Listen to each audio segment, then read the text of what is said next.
से होउचंती जणे बोलर एवं पाकिस्तान रो बोलर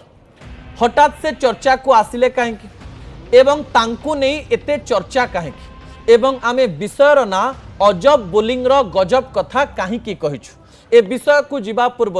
न्यूज 18 ओडिया दर्शकों गोटे प्रश्न द्वितीय प्रसंग टीवी स्क्रीन को आनिबा पई अनुरोध करी जहाँ गुरुत्वपूर्ण अटे दर्शक बंधु द्वितीय प्रसंग हेउची तारिक को बोलिंग ठीक ना भूल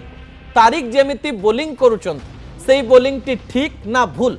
ओडिशार दर्शक जो माने क्रिकेट देखते क्रिकेट कहा जाए भारतर रक्त रे रहिछि एवं ओडिशा लोक मानकर भी रक्त रे रहिछि आपण माने प्रतिक्रिया दे परिबे जे उस्मान तारिकर बोलिंग स्टाइल आपण को ठीक लगुच ना भूल लगुच एवं यहाँ पछरे किछि असल कथा लुचि रही कि भिजुआल उपरे आपणकर दृष्टि आकर्षण करदेवा चाहिए जहाँ गुरुत्वपूर्ण अटे चर्चा आरंभ है उस्मान तारिकर बोलिंग को नहीं मु सरल बुझे देवाई चाहिए उस्मान तारिकर बोलिंग स्टाइल अन्य मानक ठारू अलगा बोलिंग स्टाइल को लेकर जितेबाला चर्चा हुए सेतेबेले आईसीसी एवं विश्व क्रिकेट रे गोटे थियोरी रही जे आपणकर आर्म 15 डिग्री बा 15 डिग्री रहिबा दरकार